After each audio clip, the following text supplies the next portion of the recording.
I stood in the kitchen, the chef's knife in my hand falling onto the cutting board in a steady rhythm, slicing the crisp green cucumber into uniform, thin pieces. The evening sun streamed in through the window, casting a warm golden glow on the countertop. Thump, thump, thump. The sound of the knife hitting the board was especially clear in the quiet kitchen. 3 years ago, after Arthur passed away, I moved in with my son, Julian. Leo had just been born, and Clara's maternity leave was ending. She had to go back to work, and they really needed someone to help around the house. I still remember what Julian said when he came to pick me up. "Mom, we don't feel right with you living all alone. Come live with us. You can help look after Leo, too." That phrase, "help look after Leo, too," sounded a bit sharp at the time, but I didn't let it bother me. My grandson needed me. That was enough. I put the sliced cucumbers onto a plate and took 2 tomatoes out of the refrigerator. Julian always loved the meatloaf I used to make. As a child, he could eat 2 huge helpings with a single serving. Thinking of my son, the corners of my mouth turned up in a smile. Even though he was now a successful department manager, in my eyes, he would always be that chubby little boy with 2 dimples when he smiled. "Grandma, Grandma," a tender, childish voice called from the living room, accompanied by the pitter-patter of tiny feet. My little Leo ran into the kitchen and threw his arms around my leg. "Whoa there, my little treasure, slow down," I said, quickly putting down the knife, wiping my hands, and bending down to pick him up. 3-year-old Leo was heavy in my arms, his round eyes just like his father's when he was a boy. "Grandma, look!" Leo held up a colorful drawing, covered in a few crooked lines and shapes. "What is this?" "Let Grandma guess," I said, pretending to think. "Is it a car?" "No," Leo giggled. "It's a big dinosaur." "Wow, so it's a big dinosaur. You drew it so well," I said, kissing his little cheek. "How about we show it to Daddy when he gets home?" "When is Daddy coming home?" he asked. I looked up at the clock on the wall. It was already 6:20. Soon. Daddy's on his way home from work. Just as I said that, we heard the sound of the front door unlocking. Leo slipped out of my arms and shot towards the door like a little cannonball. "Daddy!" I followed him to the entryway and saw Julian bending down to pick up Leo, his face tired but wearing a happy smile. My son was dressed in a sharp suit, his tie slightly loosened, and fine lines had started to appear at the corners of his eyes. Time really flies. "Mom," Julian nodded at me, hoisting Leo onto his shoulders. "There was some great news at the office today." "What good news?" I asked, taking his briefcase. I could smell a faint scent of sweat. He got that from his father, always sweating easily. Julian's eyes lit up, his voice an octave higher. "I got promoted." "To department manager? Really?" I clapped my hands in delight. "That's wonderful. I knew my son was capable. Hold on, Mom will add a couple more dishes. We have to celebrate properly." I turned to go back to the kitchen, but Julian stopped me. "No need, Mom. I've already booked a private room at the Oak Room. I'm treating my department colleagues to dinner. Clara is coming straight from the mall over there. I just came back to change my clothes. And then I'm leaving." My hand froze in midair. I slowly turned around. "Oh, that's very nice. You young people go celebrate. I'll just stay home and watch Leo." Julian didn't seem to notice my disappointment. Loosening his tie, he said, "We're taking Leo too. My in-laws are already waiting there." My heart suddenly sank. "Your in-laws?" The words left my mouth before I realized he meant Clara's parents. "Yeah, Clara said the whole family has to be there for such a happy occasion," Julian said, draping his suit jacket over the back of the sofa. "Mom, don't trouble yourself. There are leftovers in the fridge. You can just heat them up and eat." I nodded, forcing a smile. "Okay, you all go have a good time." Julian quickly took a shower, changed his clothes, and left with Leo in his arms. After the sound of the door closing, the only thing left in the kitchen was the gurgling of the soup simmering on the stove. I slowly walked back into the kitchen, turned off the heat, and looked at the ingredients I had prepared. Suddenly, I had no appetite to cook. The Oak Room was a high-end restaurant Clara's parents went to often. Arthur and I had only been to places like that a few times in our entire lives. "Forget it," I muttered to myself. "I'm too old to get used to that fancy food anyway." I wrapped the cucumber and tomatoes in plastic wrap and put them back in the refrigerator. In the freezer, there was still half a dish of leftover meatloaf from yesterday and a bowl of rice. That was enough dinner for one person. Just as the microwave beeped, my phone rang. It was a text from Clara. "Mom, remember to eat the leftovers in the kitchen fridge. Don't let them go to waste." I was about to reply when another message came in. It was a photo. In a luxurious private room, Julian stood in the middle, holding a glass of wine. Clara and her parents sat on either side of him. Leo was on his maternal grandfather's lap, and everyone at the table was beaming. In the corner of the photo, I could even see Julian's sister and brother-in-law. So, the entire family was there. I was the only one missing. My finger hovered over the screen for a moment before I finally replied with a single word. "Okay." I placed my phone face down on the dining table, the plastic case making a crisp clicking sound against the glass. The leftover meatloaf in the microwave gave off a rich, savory aroma, but I had suddenly lost my appetite. The clock in the living room pointed to 7:30, and it was completely dark outside. I mechanically carried my food to the coffee table and turned on the television. The local evening news was on, the anchorwoman's bright red lips opening and closing. I didn't hear a single word. My fingers, as if with a mind of their own, unlocked my phone and opened the photo album, scrolling to pictures from 3 years ago. It was the first New Year's after Arthur passed away. Our whole family took a group photo at the portrait studio near our building. Julian stood in the middle, with me on his left and Clara on his right. Leo was surrounded by the three of us, sitting on a small stool in the front row. Back then, I was still a part of the family portrait. A burst of laughter from the television pulled me back to reality. A family sitcom was playing on the screen. The actors were gathered around a dining table, talking and laughing. I turned off the TV, and the room instantly fell silent, save for the occasional hum of the refrigerator's compressor. Getting up, I walked towards Julian's bedroom, or I should say, their master bedroom now. The door was unlocked. I pushed it open gently, and my eyes were met with a huge wedding photo hanging on the wall above the bed. Clara was in a pure white wedding gown, and Julian was in a black suit. They were smiling radiantly in the picture. I remember that wedding dress was custom-made. It cost nearly $3,000, which was half of Arthur's and my annual pension. The vanity was covered with bottles and jars. I recognized a few as the expensive skincare products Julian had given Clara for her last birthday. Next to it was an exquisite jewelry box filled with gold pieces, most of which Arthur and I had given them over the years. In the most prominent spot was a diamond necklace that Julian had bought for their 5th wedding anniversary last year. I gently closed the door and turned to Leo's room. The children's room was a riot of color, with cartoon stickers on the walls and toys piled in the corner. I picked up the teddy bear from his bedside. I had sewn it myself when Leo was born. It was a little worn now, but Leo always had to hug it to sleep. "At least Leo still needs me," I murmured, putting the bear back in its place. Back in the living room, my gaze fell on the family photo albums on the bookshelf. I took down the most recent one. A thin layer of dust had settled on the cover. I opened the first page. It was a black and white photo of Julian at 1 month old, a tiny thing wrapped in a swaddle. My own young face was beaming with the joy of new motherhood. Flipping through, there was Julian's first day of kindergarten, clinging to my shirt and refusing to let go. At his elementary school graduation, he wore a big red corsage and recited a poem on stage. In middle school, he won first prize in a math competition, smiling shyly on the awards podium. The day his college acceptance letter arrived, the whole family set off firecrackers in the yard to celebrate. Every single photo documented the little things and the big things I had done for my son. To get him into a good school district, Arthur and I scrimped and saved to buy that house. To pay for his tutoring, I didn't buy any new clothes for 3 years straight. The year he took the SATs, I woke up at 4 o'clock every morning to make him soup to keep his strength up. My phone suddenly rang, jolting me out of my memories.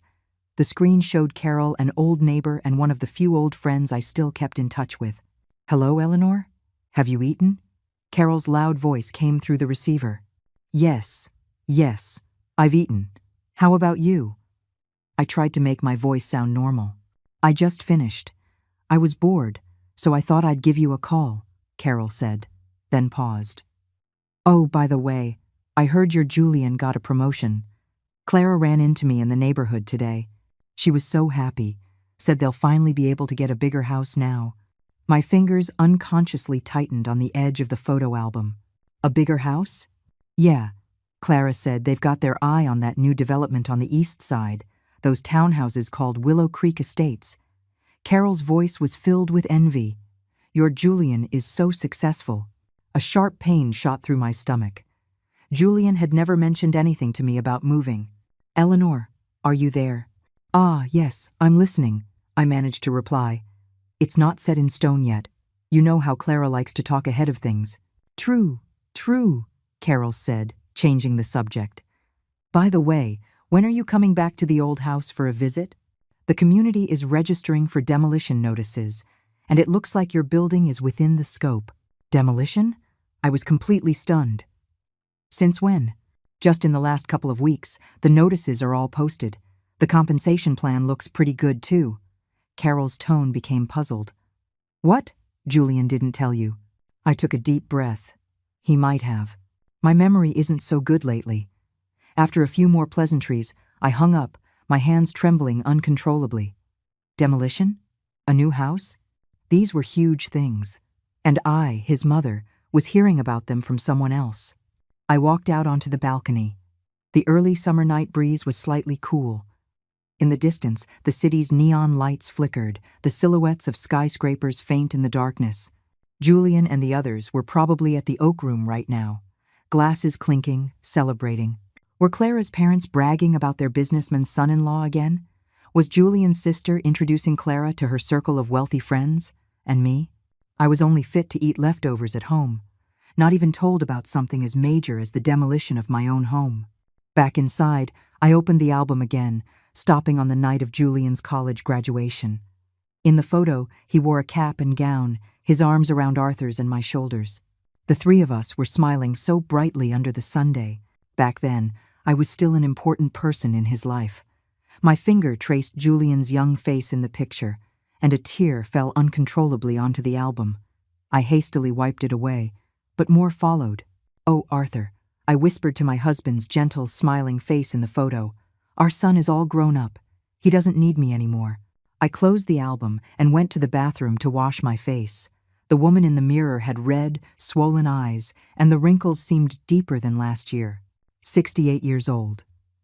At an age when others were enjoying their grandchildren, I was feeling more and more out of place. Back in my bedroom, I opened the closet, my eyes falling on a small suitcase in the corner. It was the one Arthur used during his last hospital stay, filled with his clothes and daily necessities. When he was discharged, the suitcase was empty. Most of his things were left at the hospital or thrown away. I pulled out the suitcase and dusted it off. The wheels were a bit stuck, but it still worked. I opened it. A faint smell of disinfectant still lingered inside. Just for a few days, I told myself, and began packing a few changes of clothes and some toiletries. I'll go stay with Helen for a few days, just to clear my head. Helen was a former colleague of mine. Her husband had passed away early, and she lived alone in an old apartment complex on the north side of the city. We talked on the phone occasionally, and she always told me to come and stay with her for a few days when I had the time. After packing, I sat on the edge of the bed and wrote a note. I'm going to stay at Helen's for a few days. Don't worry about me. I thought for a moment and added, there's some mac and cheese in the fridge. Leo likes it. I stuck the note on the refrigerator and took one last look around the house I had lived in for 3 years.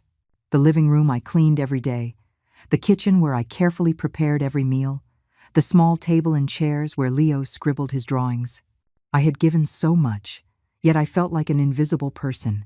The moment I closed the door, I heard something inside me break. As the elevator descended, I gripped the handle of the suitcase tightly, as if it were the only thing I could hold on to. As I walked out of the building's main entrance, the security guard, Mike, looked at my suitcase curiously. Mrs. Eleanor, heading out so late? Yes, going to stay with an old friend for a few days. I managed a smile. Take care now. Be safe. Mike waved warmly. I nodded and dragged my suitcase towards the bus stop.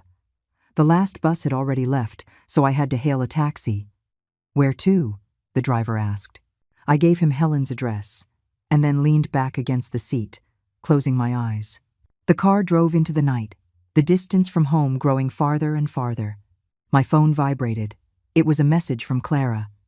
"Mom, where did you put Leo's formula? We're almost home." I looked at the screen and didn't reply.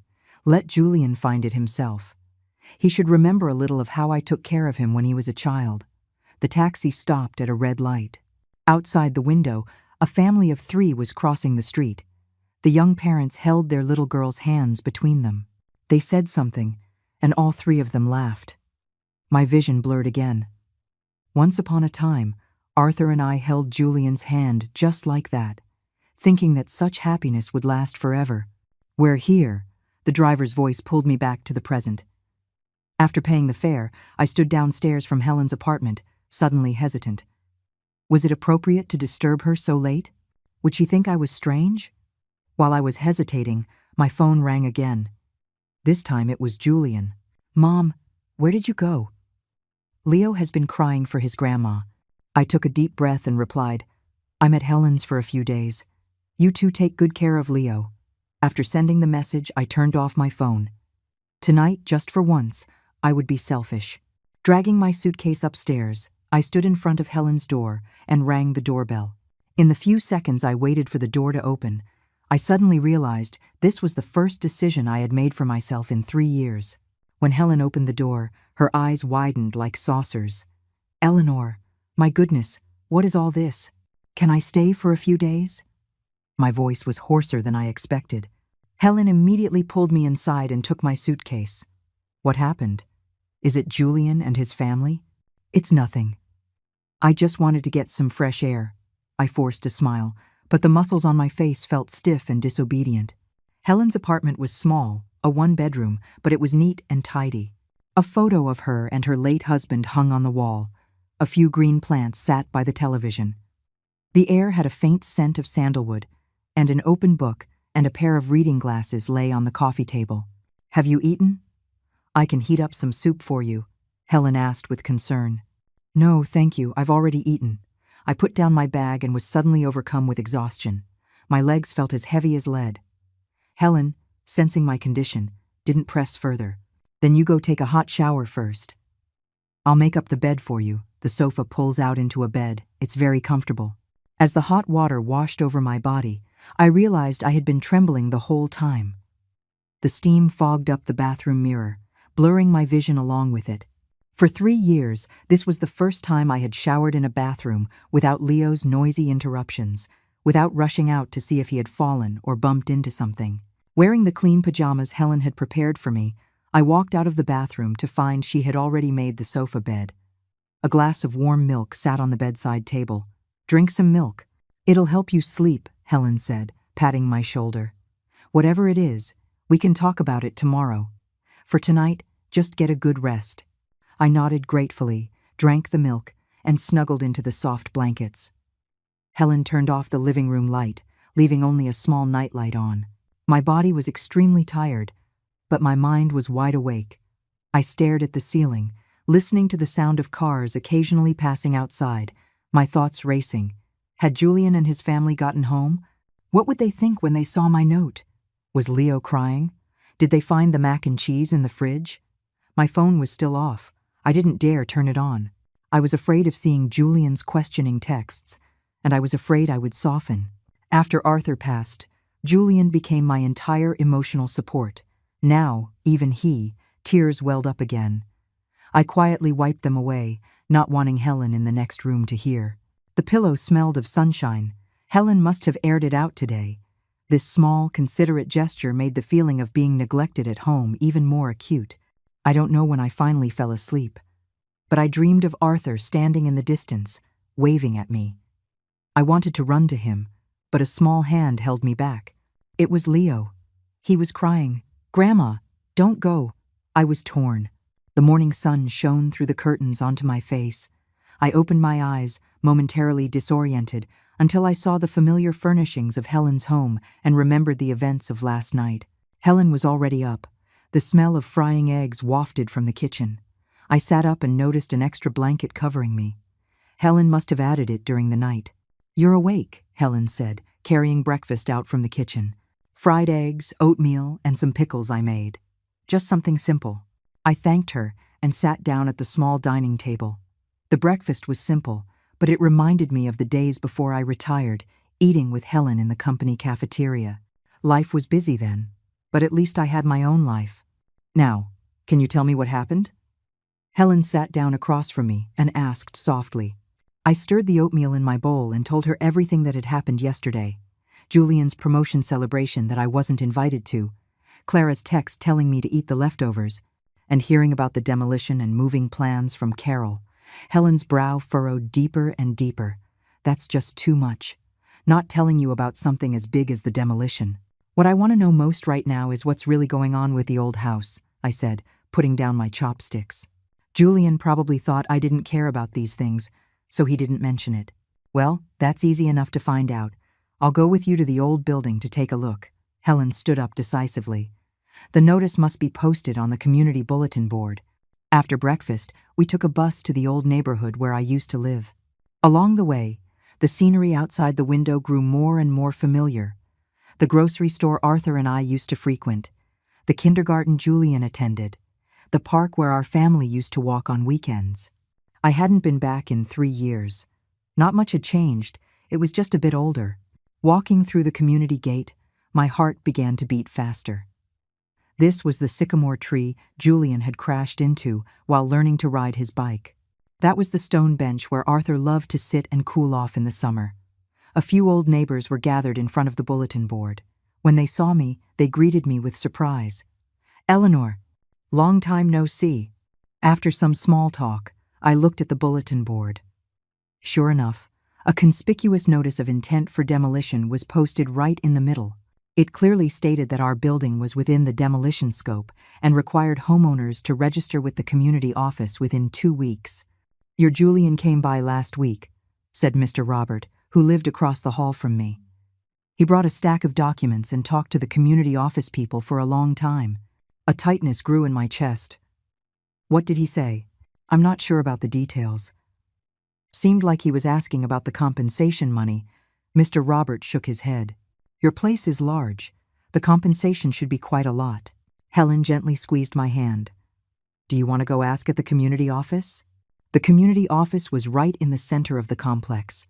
The staff member, Sarah, was an enthusiastic young woman who had often helped Arthur with his pension matters. "Mrs. Eleanor," Sarah stood up in surprise. "I haven't seen you in so long." I managed a smile and got straight to the point. "Sarah, I'd like to ask about the demolition of our building." Sarah flipped through a registration book. "Building 3, Unit 2, 502. The homeowner is Arthur Chen. Your son was here last week. He submitted copies of the property deed and IDs. The preliminary compensation estimate is around $300,000. $300,000? The number made my vision go dark. After Arthur passed, the house was naturally inherited by both Julian and me. Although I had been living there, his name was indeed on the deed. "So, what's the status now?" I tried to remain calm. "It's already in the assessment stage," Sarah explained. "Once the assessment results are out and the agreement is signed, the compensation can be disbursed within 3 months. She hesitated for a moment. "Your son said you weren't in good health and that he was fully authorized to handle everything. Is there a problem?" "A huge problem." I fought back my anger. "No, I just came to find out." Walking out of the community office, my legs felt weak. I had to lean against the wall to stand. Helen looked at me with concern. "Eleanor, are you okay?" "They're handling the demolition behind my back." My voice trembled. $300,000 in compensation. What does Julian plan to do with it? Buy a townhouse for Clara? "Let's not jump to conclusions," Helen advised. "Maybe Julian wanted to give you a surprise." I gave a bitter laugh. What kind of surprise needs to be kept from me? Standing in front of the old house I had lived in for over 20 years, I took out my key. I had never removed this key from my keyring. I inserted it into the lock, turned it, and the door opened. A musty smell hit me. The furniture was all covered in white cloths, and a thin layer of dust had accumulated on the floor. Sunlight streamed through the gaps in the curtains, illuminating the floating dust particles in the air. My footsteps left clear prints on the wooden floor. Everything here was so familiar: the rocking chair Arthur loved, the porcelain vase I used for flower arrangements, the basketball scuff mark Julian left on the wall in middle school. Our wedding photo still hung above the bed in the master bedroom. A young Arthur, handsome and tall, with me leaning shyly on his shoulder. The photo had yellowed, but the happiness felt like it was just yesterday. In the study, Julian's awards and trophies from childhood were neatly arranged on the bookshelf. Arthur always said he wanted to keep these for his grandson, to let him know how outstanding his father was. Julian's college class schedule was still stuck to the kitchen refrigerator with a magnet I bought on a trip to Washington, D.C. There was a crack on the windowsill by the sink from a cup Julian had thrown in a fit of teenage anger. Every corner held a memory, and now all of it was about to be leveled by bulldozers. What hurt even more was that my own son planned to handle all of this behind my back. "Eleanor, look at this," Helen said, holding a stack of documents she had found in a drawer in the study. I took the documents. It was the demolition office's assessment report and compensation plan. Julian's signature was already on it. There was also a power of attorney form with a signature that sloppily imitated mine. I knew my own handwriting too well. This was definitely not my signature. He forged my signature. My voice was barely a whisper. Helen gasped. This is illegal."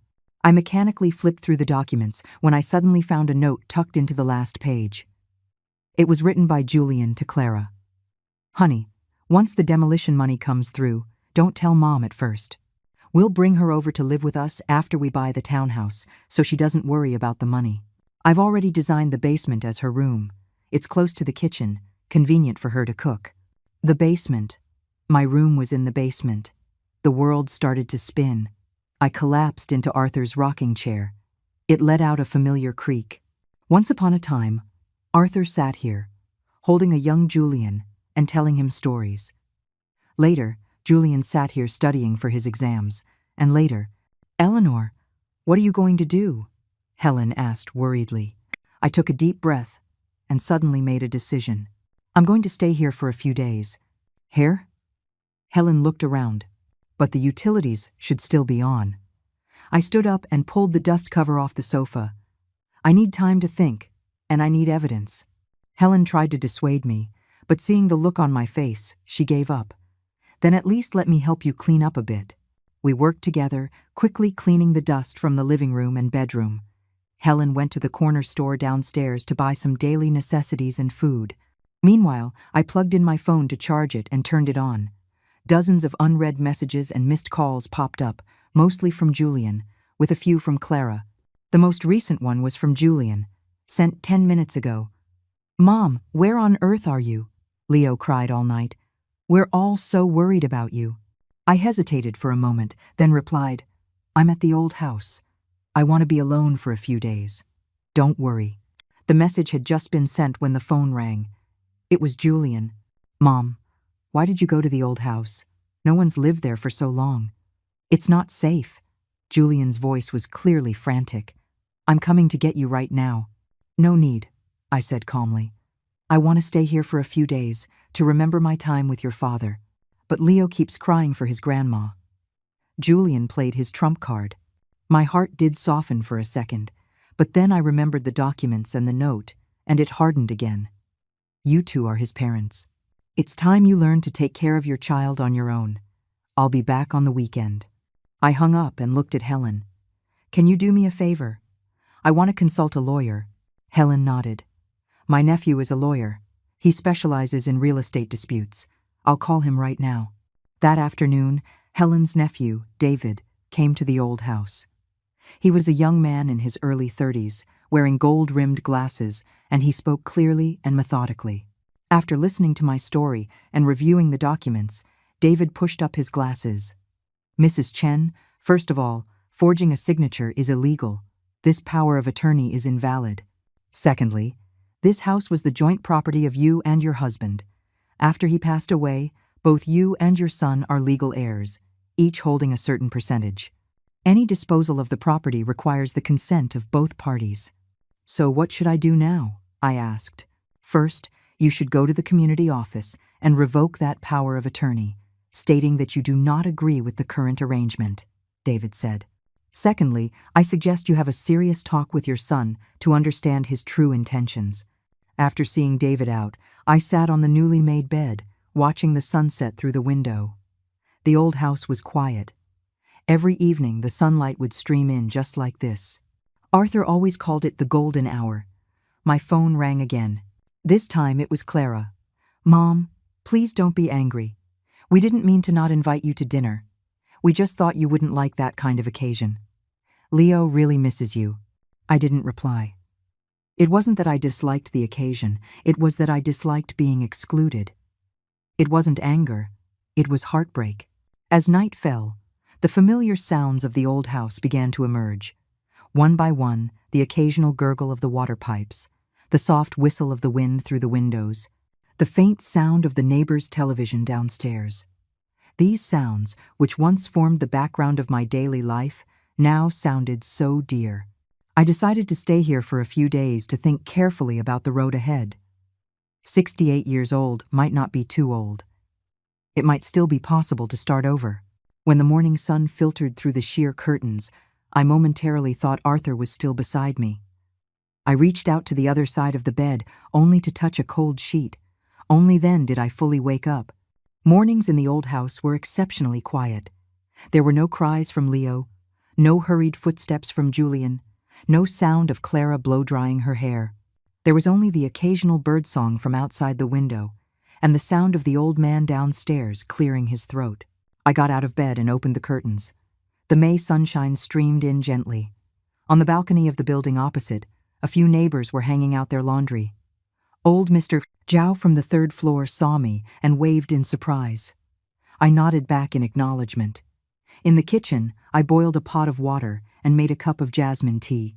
It was left over from 3 years ago, and the flavor had faded, but it would do. Holding the teacup, I stood on the balcony overlooking the neighborhood. In the central garden, a few elderly people were practicing Tai Chi, while children chased each other, a picture of peace. My phone vibrated. It was a message from Helen. "Are you awake? Do you need me to bring you breakfast?" I replied that it wasn't necessary, that I could manage on my own. After hanging up, I suddenly realized this was the first morning in 3 years where no one needed me to take care of them. The breakfast stall at the neighborhood entrance was still there. The lady selling pancakes actually recognized me. "Oh, Mrs. Chen, long time no see. You look the same as ever." I nodded, a warmth spreading through my chest. The smell of the pancakes reminded me of the days I used to buy breakfast for Julian. He would always grab the pancake in a hurry and run off to school, with me shouting after him, "Slow down, don't choke." Back in the old house, I ate my pancake while reviewing yesterday's documents. David was right. I should first revoke that forged power of attorney. But deep down, I still hoped to have a good talk with Julian. I didn't want things to get ugly. Just as I was thinking, the phone rang. The screen showed Julian. I took a deep breath before answering.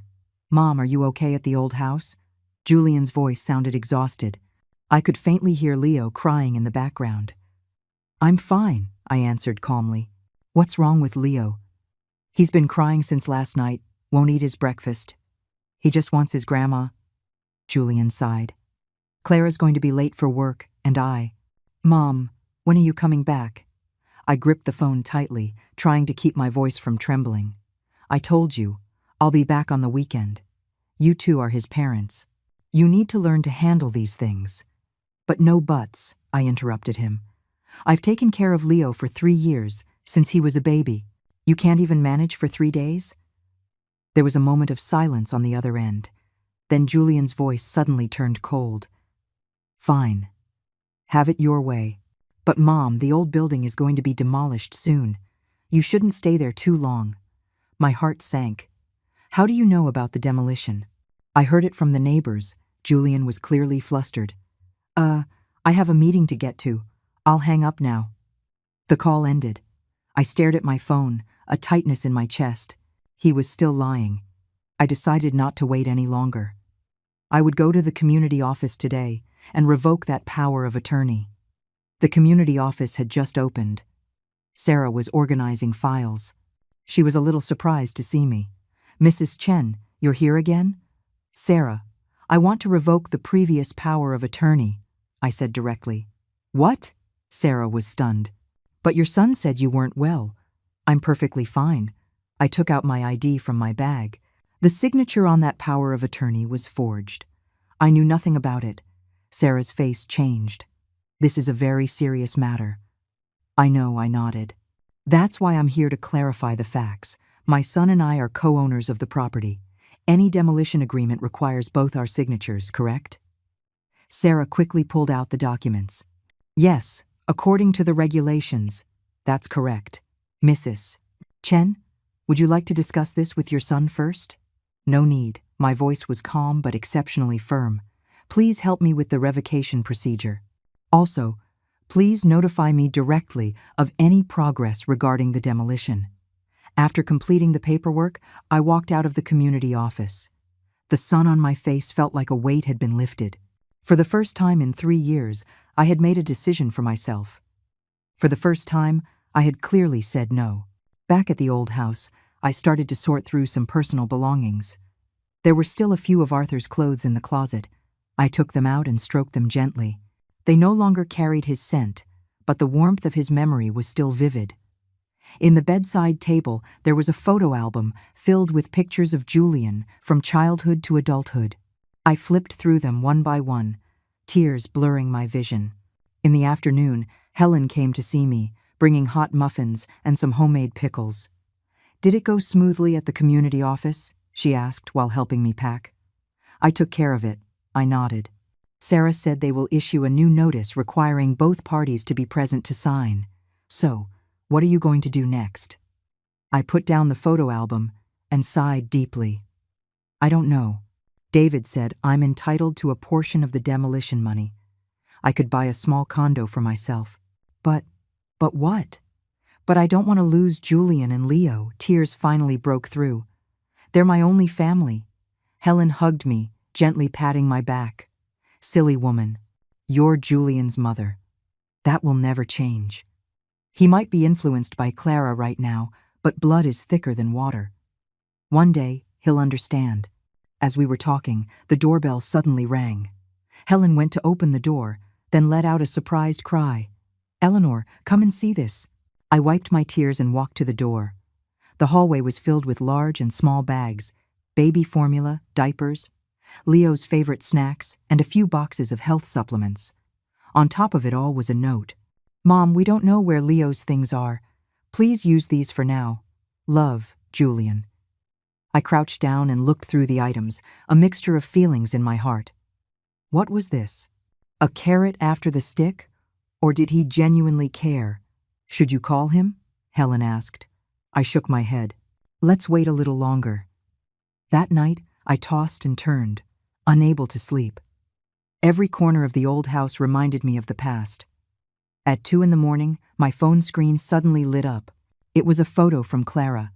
Leo's eyes were red and swollen from crying, and he was clutching the little teddy bear I made for him.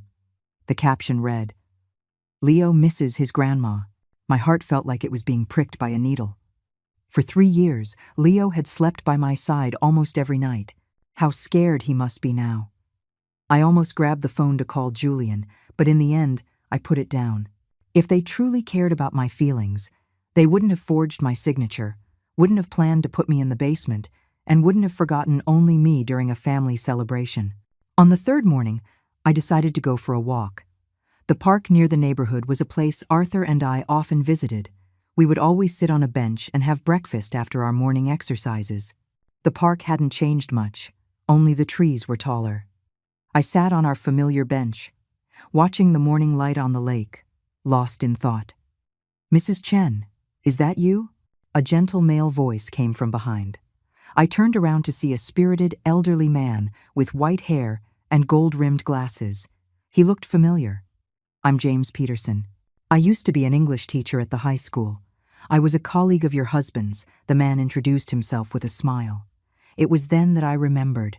"Mr. Peterson, it's been a long time." Mr. Peterson sat down next to me. "I heard you moved in with your son. What brings you back?" I briefly explained the situation. omitting the unpleasant parts. Mr. Peterson nodded without asking further questions. I live alone now, he said. After retiring, I joined the senior program at the community center. I teach a calligraphy class. Life is quite fulfilling. He took out his phone and showed me some photos of their activities, calligraphy exhibitions, poetry readings, a senior choir. The elderly people in the photos were all smiling, full of life. We have a calligraphy and painting exhibition next week at the Cultural Center, Mr. Peterson said warmly. Would you be interested in coming? Just as I was about to answer, my phone rang. It was Julian. I hesitated, then answered, Mom. Julian's voice was unusually anxious. Leo has a high fever. He keeps calling for Grandma. Can you come back and see him? My heart clenched. What's his temperature? 103.1. We just gave him some fever reducer, but it's not going down. Julian's voice was filled with unprecedented panic. We don't know what to do. I gripped the phone, my heart torn.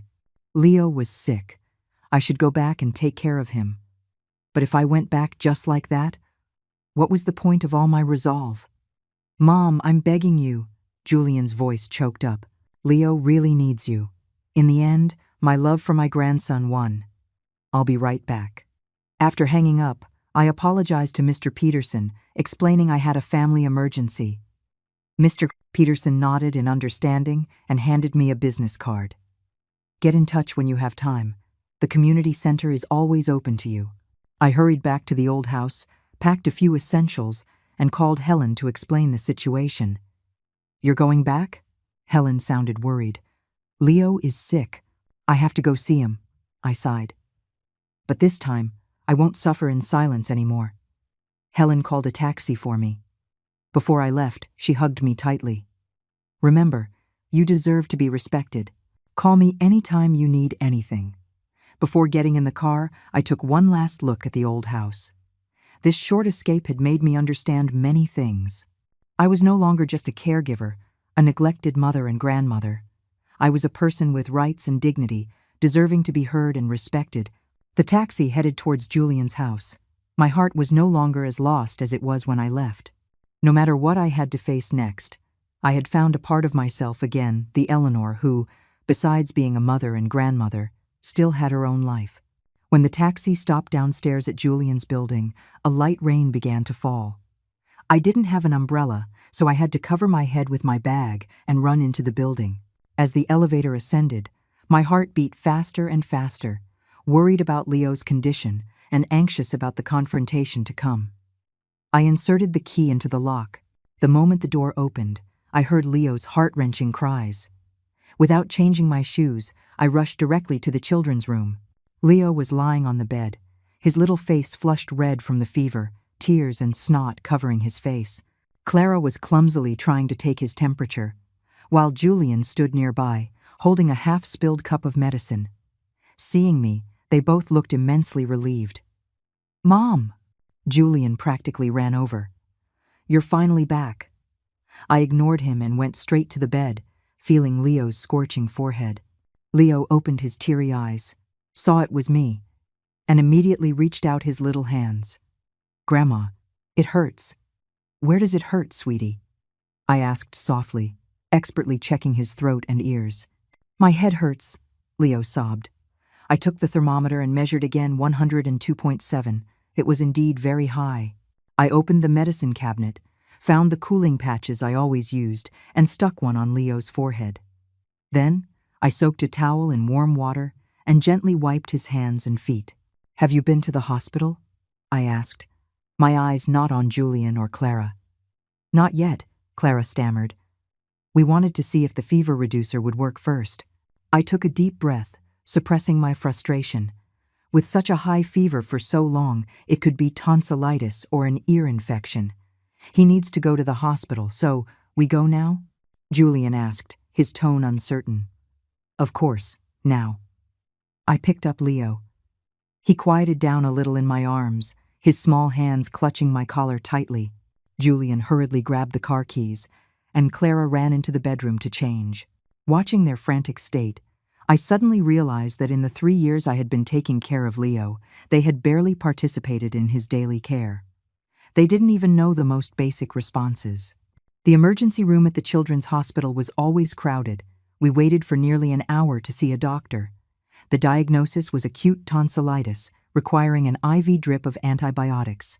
Leo burst into tears at the sight of the needle.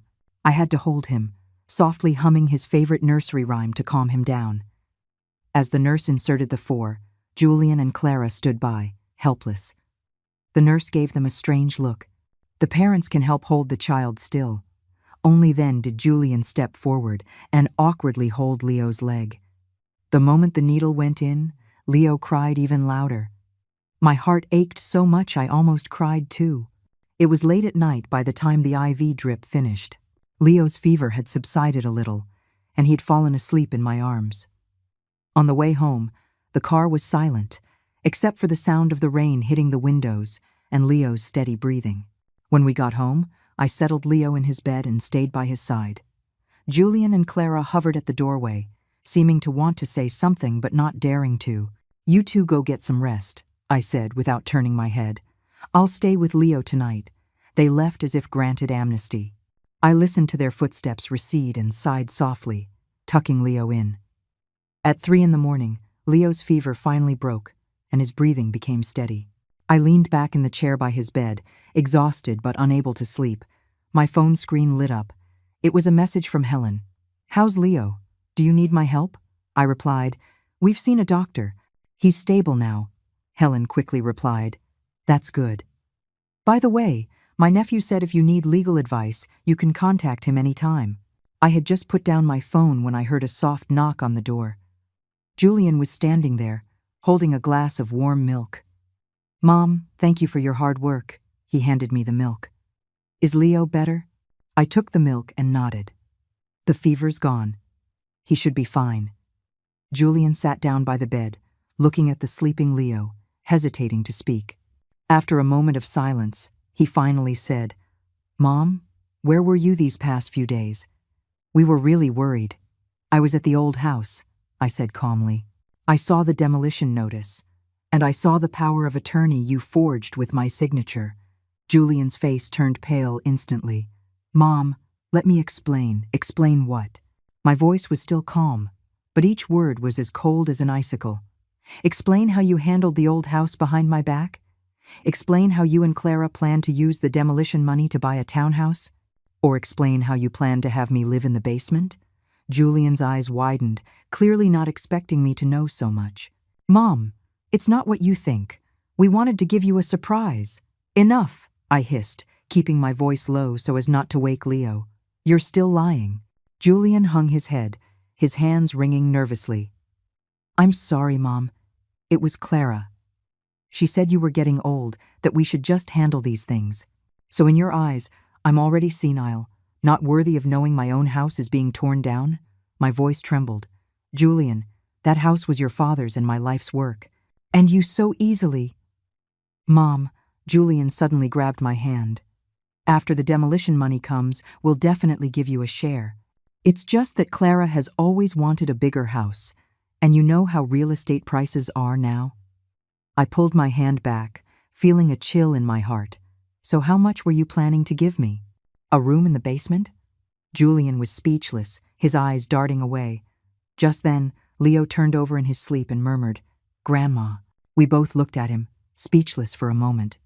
Go to bed, I finally said. We'll talk tomorrow. Julian, as if granted another amnesty, quickly left the room. I leaned back in the chair, looking at Leo's sleeping face, tears streaming down silently. This was the son I had raised. To please his wife, he could deceive his own mother like this. The next morning, Leo's fever was completely gone, and he was in much better spirits. I made him his favorite steamed egg custard, feeding it to him one small spoonful at a time. Clara came out of her room and saw this, her expression complicated. Mom, thank you for last night. I didn't respond, just focused on feeding Leo. Clara stood there awkwardly for a moment, then went to the kitchen to make coffee. Julian came out with dark circles under his eyes, obviously having not slept well all night. He sat across the dining table, wanting to speak but hesitating. Leo happily called out, Daddy, breaking the heavy atmosphere. Daddy, Grandma's back, Leo said, waving his arms. Julian forced a smile. Yes, Grandma's back. Is Leo happy? Happy, Leo answered loudly, then turned to me. Grandma's not leaving. I kissed his cheek. Grandma will always be with Leo. This sentence seemed to relieve Julian. The tense expression on his face softened. But I knew the problems between us were far from resolved. After breakfast, Clara went to work. Julian said he had taken a half-day off to help at home. While Leo was watching cartoons, Julian finally gathered the courage to speak. Mom, about the old house, can we talk properly? I put down the cleaning cloth and sat on the sofa. Go ahead. I'm listening. First, I apologize for handling the demolition behind your back, Julian said, his head bowed like a child who had done wrong. But you have to believe, we never intended to mistreat you. Then why forge my signature? I looked him straight in the eye. Julian avoided my gaze, because Clara said you might not agree to demolishing the old house. After all, there are so many memories. So you just made the decision for me? I shook my head. Julian, I am your mother, not an elderly person whose life you can just arrange. I have the right to know, the right to decide. I was wrong, Mom. Julian's voice was tinged with tears. You can punish me however you want, just please don't be angry with me anymore. Seeing his red-rimmed eyes, my heart softened a bit, but then I remembered the documents and the plan, and it hardened again. I'm going to revoke that power of attorney. I will be personally involved in the demolition process. As for how the compensation money is divided, we need to have a serious talk. Julian nodded repeatedly. Whatever you say, Mom. As long as you don't leave this family, anything is fine. Julian, I interrupted him. I came back because Leo was sick, not because I've forgiven what you've done. We need time to talk properly and rebuild trust. Julian fell silent. After a long while, he said, Mom, you've changed. Yes, I have, I admitted frankly. I've realized that besides being your mother and Leo's grandmother, I am also myself Eleanor. I have my own rights, my own feelings, my own needs. Julian seemed stunned by this, staring at me blankly. Just then, the phone rang. It was Clara. Julian answered and walked out to the balcony to talk. Through the glass door, I saw his expression change from surprise to anger, and finally to resignation. After hanging up, he came back with a grim face. What is it? I asked. Clara.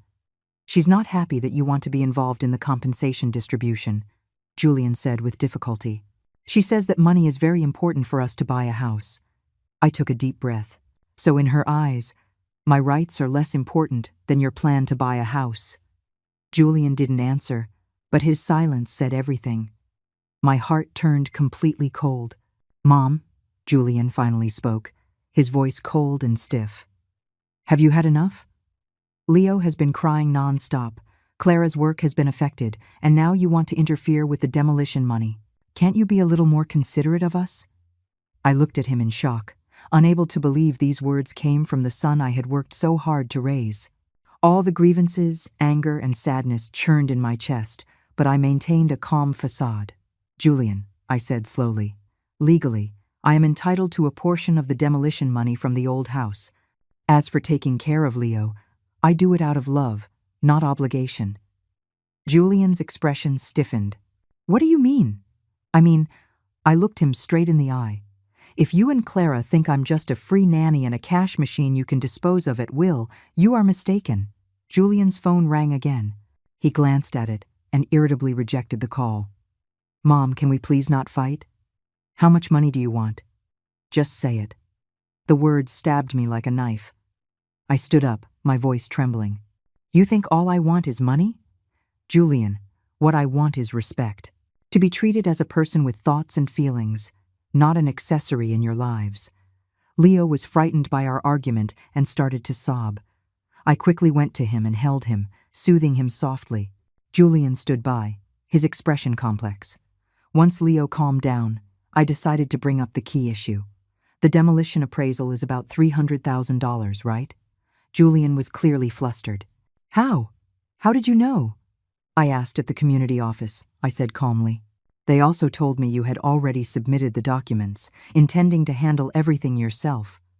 Julian's face turned red, then pale. "Mom, we can discuss this properly." "Discuss?" I gave a bitter laugh. "If I hadn't found out, would you have discussed it with me?" Julian was speechless. He turned and walked to the balcony to call Clara again. This time, he kept his voice very low, but I still caught phrases like, "My mom knows everything. She's going to revoke the power of attorney, and what do we do?" After the call, Julian's attitude suddenly changed. "Mom, Clara said she wants to treat you to dinner tonight, to have a good talk. I sense there must be a reason behind this sudden shift. No need. We can talk at home if there's anything to say." "But Julian," I interrupted him, "since when did we, mother and son, need to be so formal?" He fell silent again. The atmosphere became awkward. Leo seemed to sense it and clung to me tightly. In the afternoon, Clara came home early, carrying a box of exquisite pastries. She put on a smile as soon as she walked in. "Mom, I heard you like the walnut crisps from this place. I bought some especially for you." I thanked her but didn't engage further. Clara awkwardly placed the pastries on the table, then pulled Julian into the bedroom. Before closing the door, I heard her whisper, "We have to appease her." Otherwise the door closed, and I couldn't hear the rest, but it was enough to make my heart sink. As expected, their kindness had an ulterior motive. Clara took the initiative to cook dinner, which was extremely rare. At the dinner table, she kept putting food on my plate, asking about my well-being, but I could see the calculation behind her smile. "Mom," Clara finally got to the point. "I heard you know about the demolition." I nodded and continued eating. "Actually, we wanted to give you a surprise," Clara said sweetly. "We plan to use the demolition money to buy a big house and prepare a large, south-facing room for you." I put down my chopsticks and looked her straight in the eye. "Really? Then why did the note I found in Julian's study say the basement is close to the kitchen, convenient for Mom to cook?" Clara's smile froze on her face. Julian was so shocked he dropped his chopsticks. "Mom, you went through my study?" Julian stammered. "I was looking for Leo's vaccination records the other day," I explained calmly, "and I saw it by accident." After an awkward silence, Clara's expression suddenly changed. "Since you know everything, let's just be direct. We do have an urgent need for the demolition money. Aren't you living here just fine? Why do you have to fight over that bit of money?" "Clara," Julian tried to stop her. "Don't stop me," Clara said shrilly. "Do you know how expensive it is to raise a child now? Do you know how high real estate prices are? We finally have a chance to get a bigger house. As an elder, shouldn't you be supportive?" I looked at this once gentle and lovely daughter-in-law and suddenly felt she was a complete stranger. And my son just sat there, saying nothing. "Clara," I stood up slowly. "First, that's not just your money. Second, respect is mutual. You plan celebrations without inviting me, tell me to eat leftovers, handle my house behind my back, and now you accuse me of fighting for money. Is this how you treat your elders?" Clara wanted to say more, but Leo suddenly started crying. I picked up my grandson and left the dining table. Behind me, I heard Julian and Clara begin to argue in low voices. That night, I slept with Leo in the children's room. In the dead of night, I gently stroked Leo's soft hair, thinking about the future. It was clear that in this family, I had gone from being a family member to a burden and an obstacle. But at 68, did I not have the right to choose? Looking at Leo's sleeping face, I secretly made a decision. It was time to live for myself. Not just for me, but also to show Leo that even at nearly 70, a person could live with dignity. The morning sun filtered through the gap in the curtains. I rose gently, trying not to wake Leo sleeping beside me. After last night's argument, the atmosphere in the house was still tense, but at least Leo's fever was gone, which was a relief. In the kitchen, I put water on to boil for oatmeal, moving as quietly as possible. There weren't many ingredients in the fridge. I found a few mushrooms and some greens, planning to make a light mushroom and vegetable oatmeal. As I chopped the vegetables, my thoughts drifted back to the community center Mr. Peterson had mentioned. Calligraphy. I had been obsessed with it for a while when I was young, but then work and family got in the way. Picking it up again now might be a good choice. By the time the oatmeal was ready, Julian walked into the kitchen, rubbing his eyes. "Mom, you're up so early?" "I'm used to it," I answered briefly, placing a bowl of oatmeal on the table. I made Leo's separately. "We can heat it up when he wakes." Julian sat down, staring blankly at his bowl. I noticed the dark circles under his eyes. He clearly hadn't slept well. "Mom?" he began hesitantly. "About last night. Clara, she—" "No need to explain," I interrupted him. "I understand your desire for a bigger house, but your methods were wrong." Julian lowered his head. "I know I was wrong. Actually, Clara and I had a fight last night. I was a bit surprised but didn't show it, just continued stirring the pot of oatmeal. I told her she shouldn't have treated you like that she shouldn't have handled the demolition behind your back." Julian's voice grew softer. "But she thinks I'm siding with you too much." "And what do you think?" I put down the spoon and looked him in the eye. Julian looked up, his eyes red. "Mom, I don't know what to do." "It's you on one side, and Clara and Leo on the other. I don't want to lose any of you." Seeing his pained expression, my heart softened. It was true. The son caught in the middle had his own difficulties. But understanding didn't mean compromising. "Julian," I sat down across from him. "I'm not asking you to choose between me and Clara. I just want to be treated as a person with thoughts and dignity, not an accessory to be arranged by you." Julian was silent for a moment, then suddenly said, "Mom, you've really changed a lot. Have I? You never used to express your dissatisfaction so directly. You always endured in silence." I gave a bitter smile. "Because I used to think forbearance was love. Now I understand that true love requires mutual respect." Julian nodded thoughtfully, then as if making a great resolution, "Mom, you're right about the demolition money. It should be divided fairly. I'll talk to Clara again." I patted his hand. "Let's eat breakfast first. The oatmeal is getting cold." After breakfast, Julian went to work. Clara took the day off. Whether to genuinely spend time with Leo or to keep an eye on me, I didn't know. She stayed in her bedroom until after I put Leo down for his nap. "Mom." She stood at the kitchen doorway, her tone much softer than last night. "Can we talk?" I dried my hands and gestured for her to sit. "Go ahead." Clara wrung her hands. "About yesterday, my attitude was bad. I apologize." I didn't respond immediately, waiting for her to continue. "Julian and I discussed it," Clara continued, her eyes avoiding mine. "The demolition money. We agree you should have a part of it." "How much?" I asked directly. Clara was clearly not expecting such a direct question. She was stunned for a moment. "Well, we were thinking. 20%? How does that sound?" $80,000. I quickly calculated in my head. The market value of the old house was at least $300,000. Legally, I was entitled to at least half.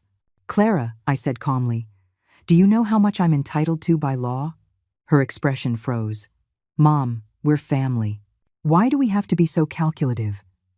"If we were really family," I interrupted her, "you wouldn't have forged my signature, you wouldn't have planned for me to live in the basement, and you wouldn't have forgotten only me during a family celebration." Clara's face turned ugly. "Mom, are you trying to settle scores with us?" Not settling scores, but being reasonable, I stood up. "I will consult a lawyer about the demolition money. I won't give up what's mine, and I won't take a penny that isn't." Clara shot up from her chair, which scraped harshly against the floor. "Fine. Since you want to tear things apart, don't blame us for being merciless." With that, she stormed back to her bedroom and slammed the door. I sighed, knowing the temporary peace was broken again. But strangely, I didn't feel the panic or self-blame I used to. Instead, I felt a sense of relief. At least we didn't have to pretend to be a happy family anymore. In the afternoon, while Clara took Leo downstairs to play, I called Mr. Peterson to ask about the calligraphy class at the community center. "Mrs. Chen," Mr. Peterson's voice was full of surprise. "I was just about to contact you. The calligraphy class starts tomorrow at 2 in the afternoon. Are you interested in trying it out?" "I'd like to try," I said, "but I might not be able to make it on time every week." "No problem, mister," Peterson said warmly. "We're very flexible here. You're welcome any time."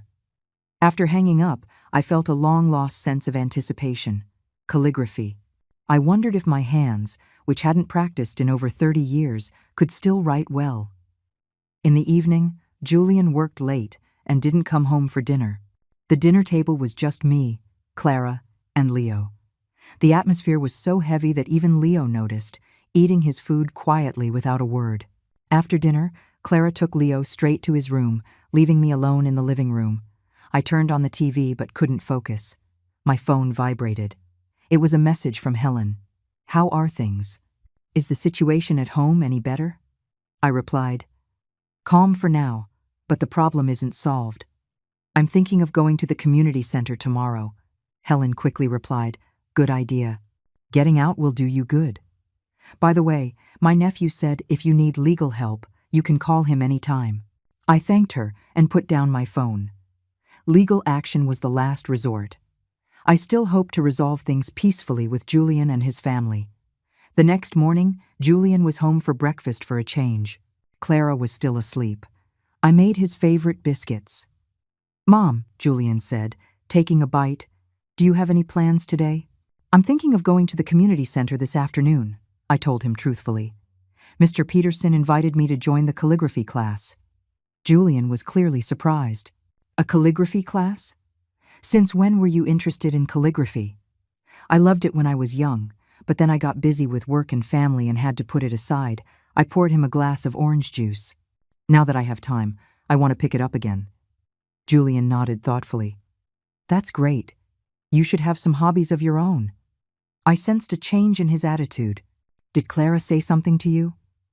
Julian put down his fork and sighed. "She said you threatened to get a lawyer to divide the demolition money." "I didn't threaten. I corrected him. I just said I would consult a lawyer to understand my rights." "Mom," Julian suddenly grabbed my hand, "let's not take it that far, okay? A family suing each other. It would be so ugly." Looking at his pleading eyes, my heart softened. "Julian, I don't want that either, but you both must respect my rights and my feelings." He nodded. "I understand. I'll try to talk to Clara again." After breakfast, Julian went to work. Clara got up and took Leo straight to her parents' house without even saying goodbye. I was alone at home and felt a sense of relief. At 1:30 in the afternoon, I packed a small bag and took the bus to the community center. On the bus, I watched the street scenes flash by, remembering the days when I used to carry my art supplies to class. Back then, I too had artistic dreams. The community center was on the 3rd floor of the cultural building, spacious and bright.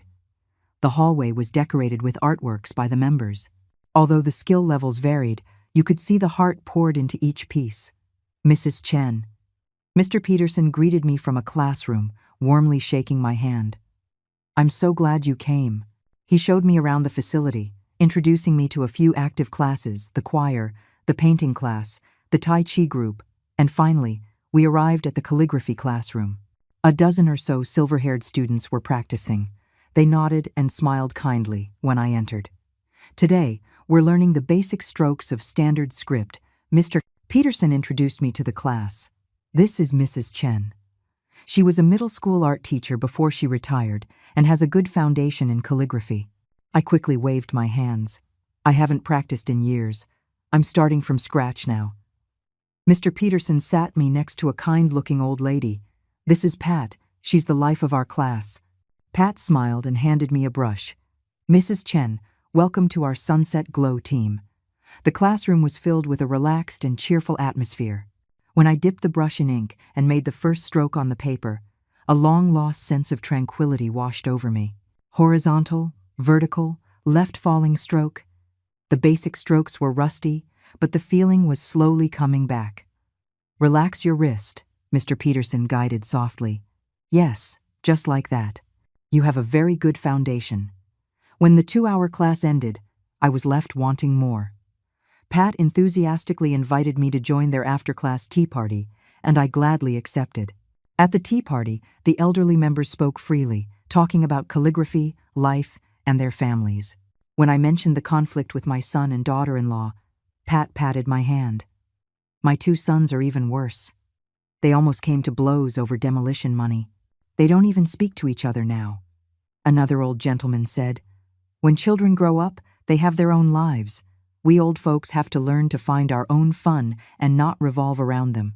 Listening to everyone's stories, I suddenly realized that so many elderly people faced similar difficulties. The difference was that some chose to suffer in silence, while others bravely fought for their dignity. On the way home, my mood was much lighter. I passed a stationery store and went in to buy some paper and an inkstone, planning to practice at home.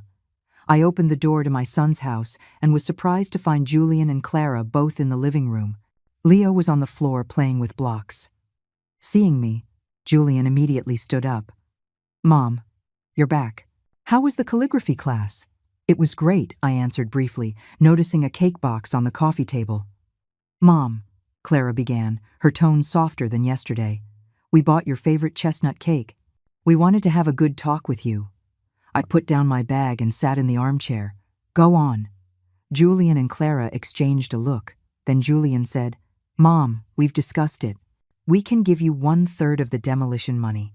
The rest will be used for the new house, and we'll have a south-facing bedroom for you." I noticed he looked at Clara when he said we've discussed it. Clearly, this decision was something Clara had reluctantly agreed to. "And the basement?" I asked directly. Clara's face flushed. That was just a thoughtless idea before. "In the new house, you'll of course live upstairs." I didn't respond immediately, instead looking at Leo. The little guy was focused on his blocks, a serious look on his face. His t-shirt collar was dirty, and his nails were a bit long, details I usually took care of. "Leo," I called softly, "come to Grandma." Leo immediately dropped his blocks and ran over, stumbling into my arms. I stroked his hair and smelled the familiar scent of his baby shampoo. My heart softened. "Mom," Julian took the opportunity to say, "is this arrangement okay? We're a family. We can discuss and solve any problem." I took a deep breath. "Julian, Clara, I can accept the 1/3 distribution plan, but I have one condition." "What condition?" Clara immediately became alert.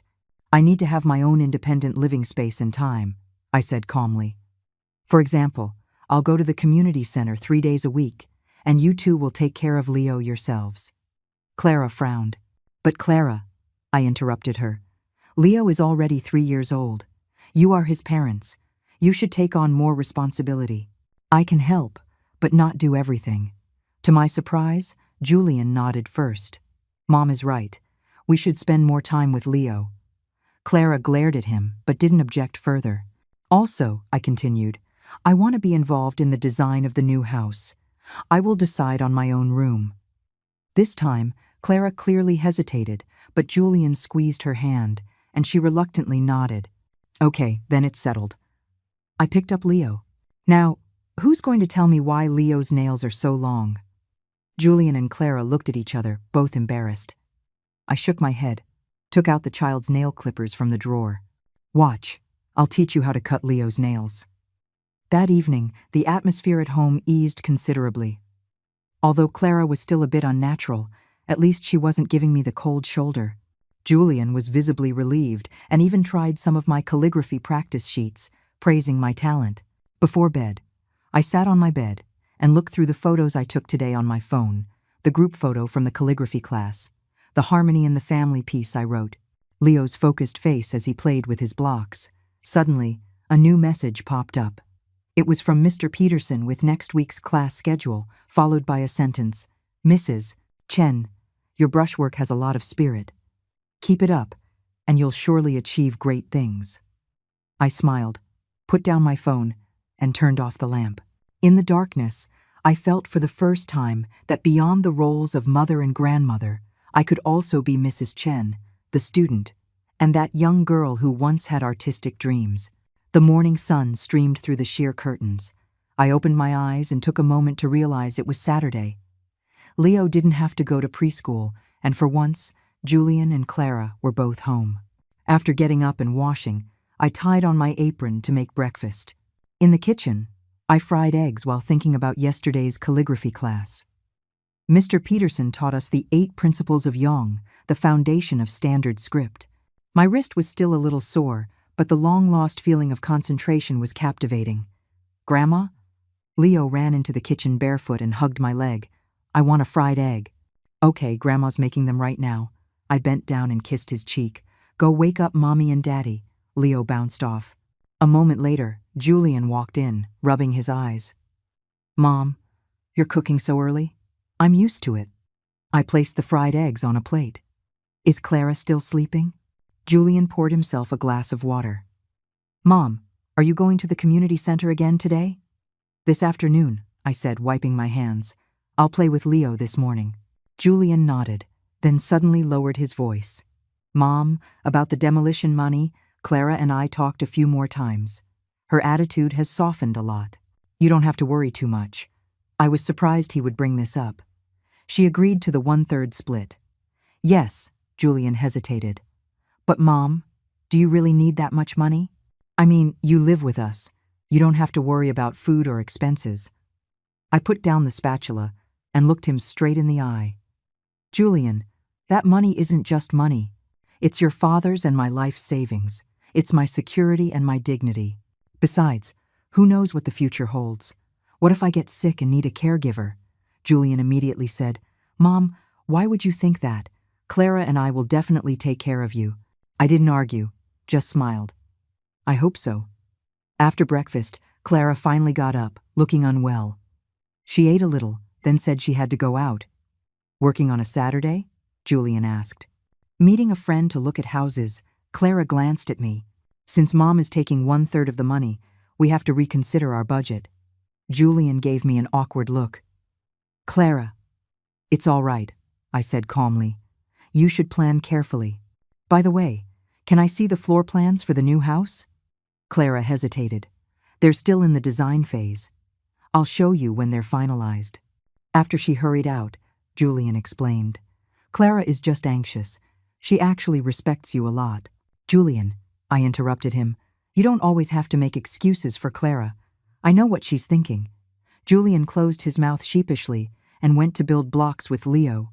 After cleaning the kitchen, I took out the paper and brush I bought yesterday and started practicing at the dining table. Horizontal and vertical strokes, left falling and right falling. The ink marks on the paper were still not smooth, but they were better than yesterday's. Leo came over curiously. Grandma, are you drawing? This is writing, I explained with a smile. Grandma is learning calligraphy. I want to learn too. Leo excitedly climbed onto a chair. I held his small hand and showed him how to hold the brush. Come, Grandma will teach you to write Leo. Julian watched from the side and suddenly took out his phone to take a picture of us. Mom, you teaching Leo to write is such a heartwarming scene. At noon, Clara didn't come back for lunch. Julian ordered takeout. After lunch, Leo took a nap, and I prepared to leave for the community center. Mom, Julian said at the door, holding my bag for me. Be careful on your way. This small gesture of concern warmed my heart. Okay. You two take good care of Leo. The community center was especially lively today.